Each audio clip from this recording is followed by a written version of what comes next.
Let's now get the thoughts of political analyst Ed Tayao. Ed, great to have you with us on The Final Word. In your view, is it time now for the Philippines to rejoin the ICC? You know, Rico, that question is quite,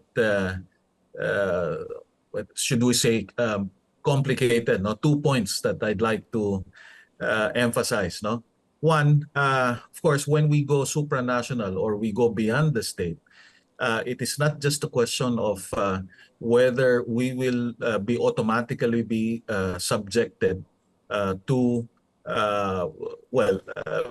the coverage of the International Criminal Court or not, because sovereignty is always a key consideration, no, in international relations. And so parang yung arbitral ruling lang, no, China did not agree to be part of the process, and hence it is something that for them is not recognized. So Ed, second, when you let me finish, Rico. The second point is when we question justice, it goes both ways. No, if we say that justice is not working, it doesn't only mean that someone is getting away. No, it could also mean that decisions, no, may be questionable at the same time, and therefore would require the coming in of international jurisdiction. So this. In fact, the president has been quite clear. Hindi naman niya sinabi na automatically let's go back to ICC. He's saying, let's carefully study it. Yeah, but Ed, there seems to be a change of voice, a change of strategy from the Marcos Jr. administration when he said several months ago, we will not talk to the ICC, we will not even consider rejoining the ICC. But of course, this was kicked off by this resolution in the lower house led by Speaker Romualdez. Why do you think we're seeing a change of stance? I don't think it's a 180-degree turn, Rico. Kasi nga, as I've said, no, it's not something categorical that the president said, okay, let's go back to ICC. All he is saying is, let's study it carefully. In other words, this time he's suggesting that it's not a blanket or it's not a knee-jerk reaction that, okay, let's close the door and definitely let's not go back to it.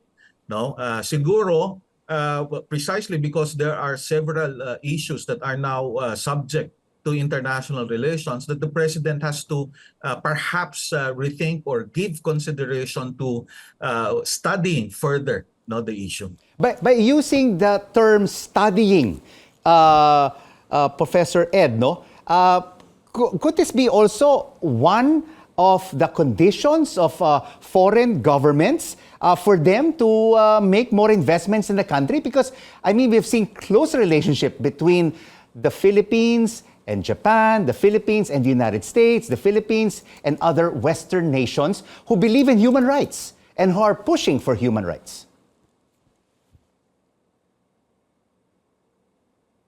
Ed?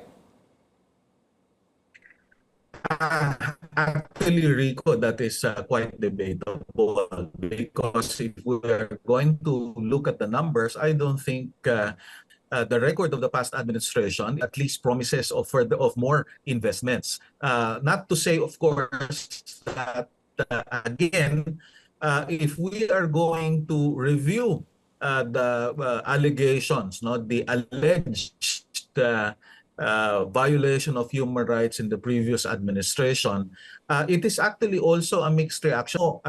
Marami na rin nagsabi, that there is a concerted effort also to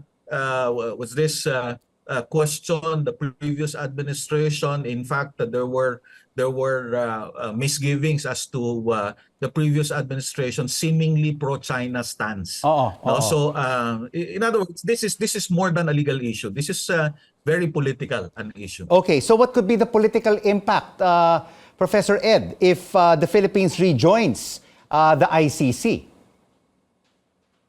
Well, the political impact is that somehow, perhaps that would suggest that the president and his people, have already clearly defined, the parameters of our going back to the ICC. Again, if and when that decision is actually reached. But so far, I'm inclined to think that this is just more talk, no, rather than really a concrete redefinition of previous stance by the government. Thank you so much, Professor Ed Tayao, political analyst, and sharing with us your views if indeed the Philippines will rejoin the ICC sooner rather than later, or if not at all.